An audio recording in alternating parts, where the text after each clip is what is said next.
What's up, everybody? Welcome to the Nevan Osburn Fishing Podcast. This is officially episode 2. Today, we're here with Jett Smith. Jett Smith is a young and up-and-coming angler around DFW. He's huge into social media. I feel like when I look back at kids around my area and kids when I grew up with, Jett is a huge highlight for me. Jett's always been into social media. He really has grinded, worked his tail off at it, and really had him on the podcast today. I want to discuss how to get in social media, how it's helped them, and overall the experience in social media. I feel like that's a huge part to a lot of the young anglers watching, getting your name out there, allowing sponsors, companies, colleges, stuff like that to know who you are and really get your name out there in the industry. So go ahead and introduce yourself, Jett. Who are you?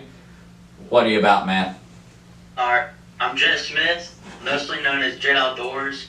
I'm really big on TikTok and Instagram. That's where I got my start. I'm also doing decently well on YouTube, pushing 1,000 followers, so go help me out.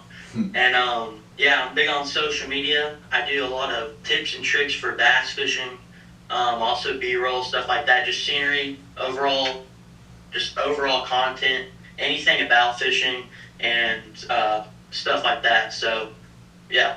Sweet, man. Let's dive a little bit deeper in your social media note. Tell me how you started.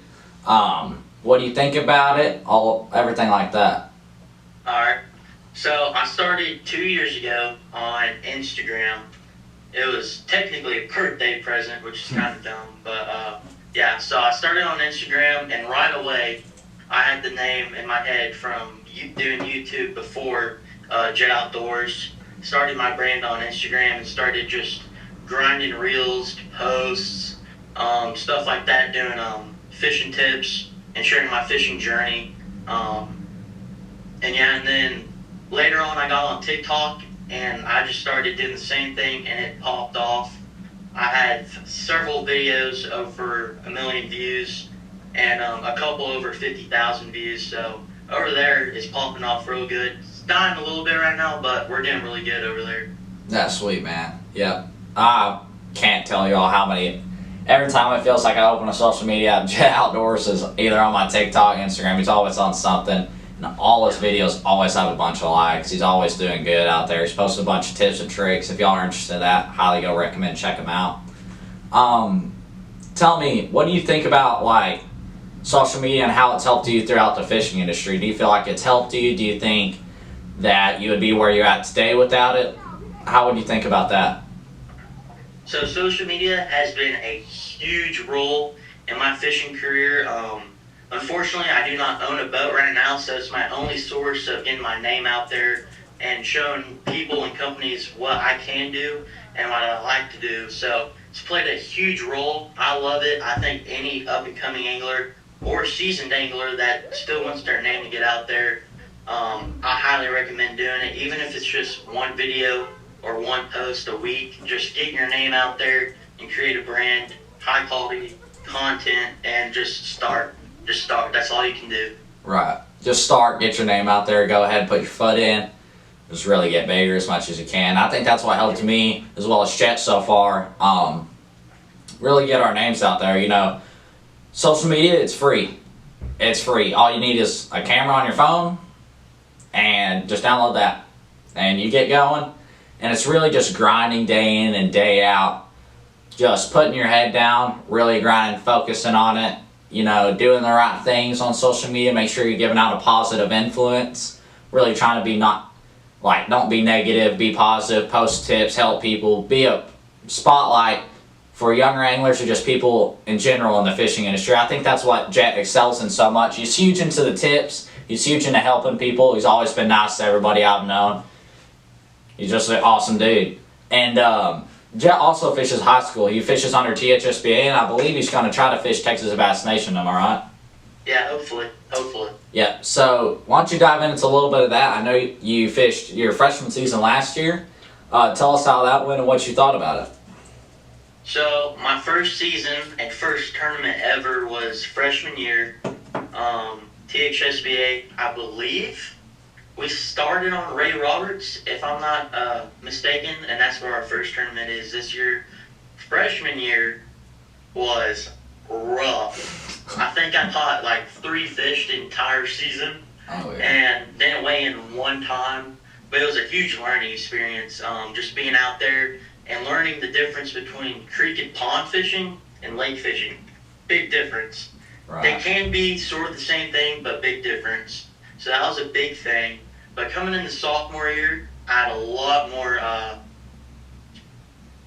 confidence, and I came out swinging. Caught a couple fish. Started on Louisville.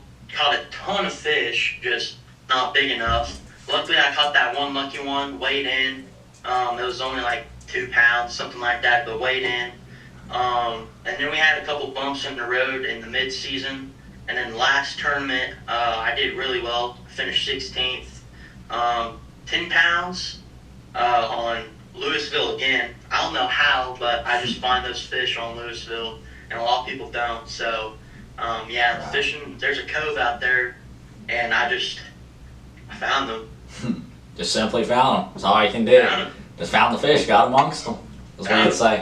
Yeah, Louisville, dude, it's a tricky lake. Yeah, I know my freshman and sophomore season for THSBA, we fished it. yeah.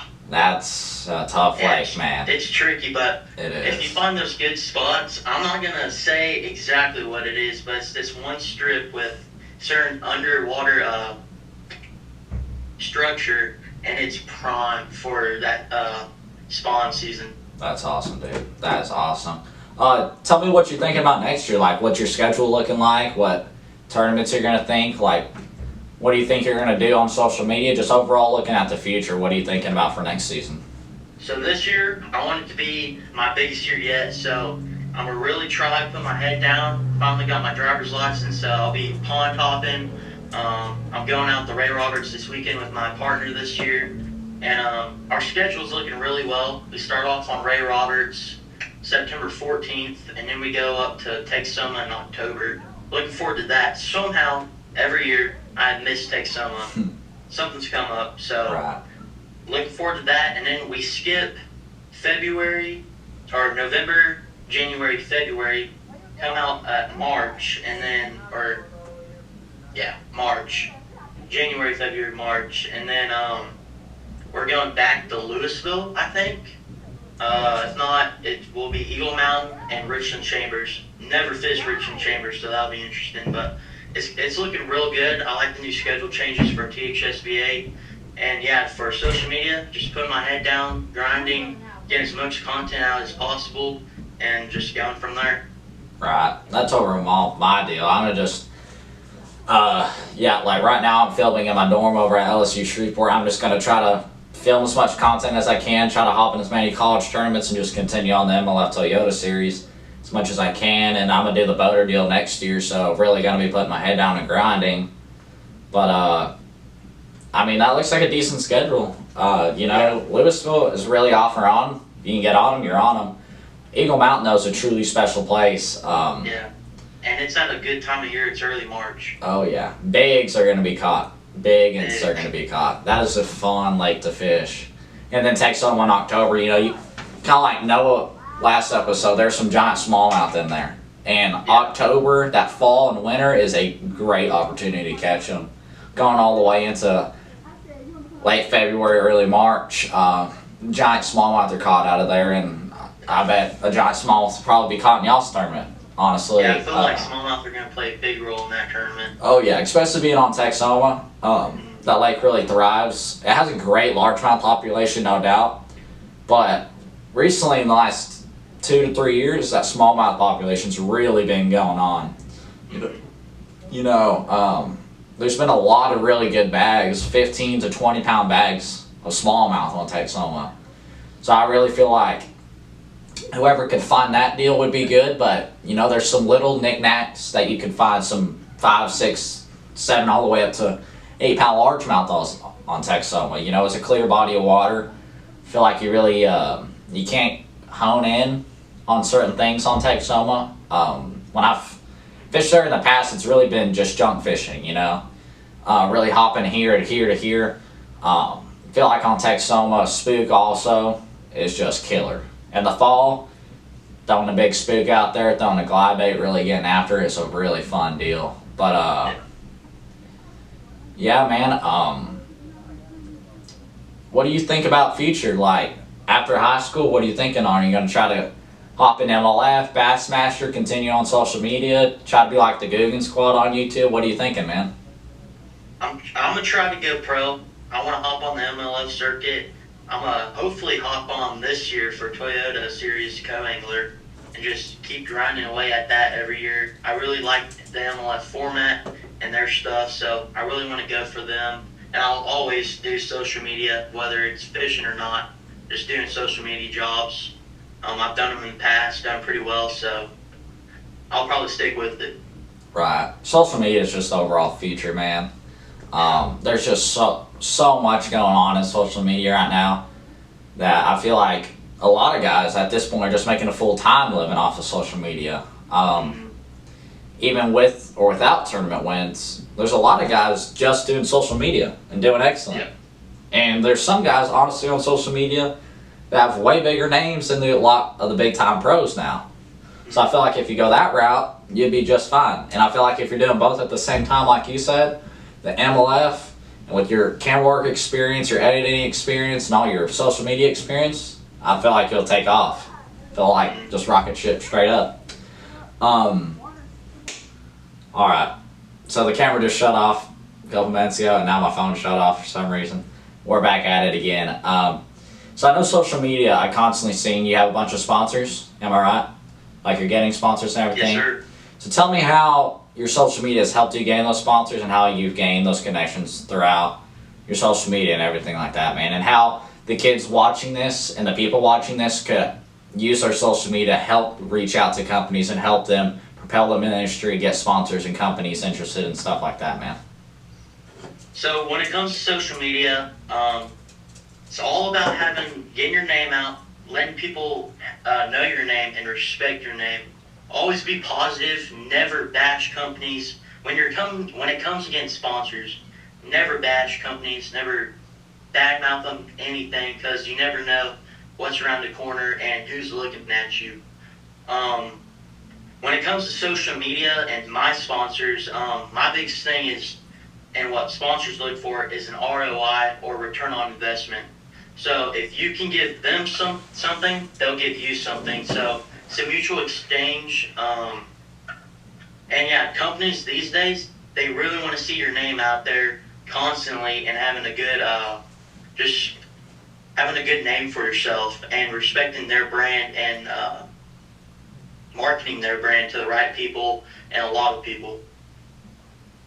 For sure, man. I think, like you said, positive influence in the industry is such a big deal. There's so many anglers nowadays, and there's only a certain amount of spots that these companies can have. That mean if you're negative or just saying bad stuff online, they're not going to be interested. And that's just the reality of it. And that's what I recommend to all y'all watching. If y'all are trying to do social media, just be a positive influence. It's not hard to be a nice guy. It's not hard to be nice. Just be positive, pick each other up. You know, the group of anglers in the fishing industry is such a tight-knit community. I feel like that's what it was honestly built around. It's just people fishing, having a good time. Because fishing, honestly, is just relaxing and having a good time. That's all it's about. I think when people try to destroy that or cause hate or drama and all that, it really just kind of tears down the industry a little bit. So if I could recommend one thing, just be positive. That's really about it. Can I add something to that? Yeah, go ahead, Jett. So when it comes to being positive, the same thing is in person. Always be positive and be nice, because you never know who the person is you're talking to. When it comes to connections, like you asked, honestly, one of my biggest connections, for y'all who don't know, is Nevan. I've known him for, 2 years now? Yeah, About 2 years. Close to 2 years, and yeah. He's helped me get my name out and meet people. He helped me land my first sponsor, and then that just turned into a bunch of sponsors. And just always be nice and know people, because it's not about what you know, it's about who you know. So if you know the right people, you'll get far in life. Right. And that's like another thing I could recommend to people.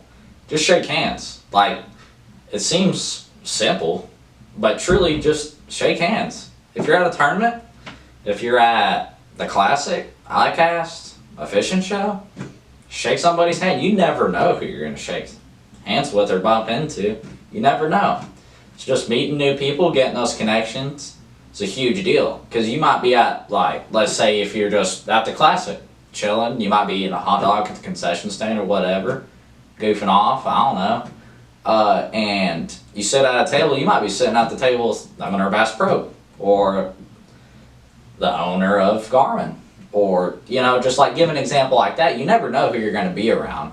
And same thing, like when you're at the tournaments and things like that, don't go around like talking trash or being disrespectful and rude, because you never know who's going to show up to a tournament. You know, it can take one phone call for you to get on a team, and it could take exactly one phone call for you to get right off that quick. So just always act respectful, you know, do the right thing, be a positive influence. I think Jett is a huge deal on that. That's why I really helped pick him for this episode, because he is such a positive guy. I really don't think I've ever seen Jett mad. I've seen Jett lose some giant fish in my boat before. And, you know, he gets right back at it. He's just a positive, good guy. And that's what I can recommend to y'all. Just be happy. You know, it's amazing in the country that we live in. We're able to do this. We're able to fish, do what we love, and why not just be happy about it? So, you know, Jett, I appreciate you hopping on, man. You're one of the first few guys I really wanted to reach out to. I know your social media is big. I know you got a lot up and coming. Y'all need to really check out Jett if y'all haven't. There's a lot going for him. He's really growing on the social media side. Like he said, he's going to start hopping in the Toyotas. You probably might travel with me as a co-angler next year, so when I'm starting to do a lot of filming, you're going to see a lot more of them. Overall, really good dude. A lot of tips and tricks out there for the pond hoppers and everything like that. That's everyone pond fishing. He's your guy to go to. That's how I started, was fishing in ponds and creeks, and that's how Jett started. So I can relate to him a lot of that. And kind of how he started off with social media is kind of how I started. We have very similar starts. But yeah, Jett. Backstories. Oh yeah, yeah. But yeah, man, thank you for having us, man. All right, thank you for having me. Yep. Cool. We'll see you, boss. All right, see you.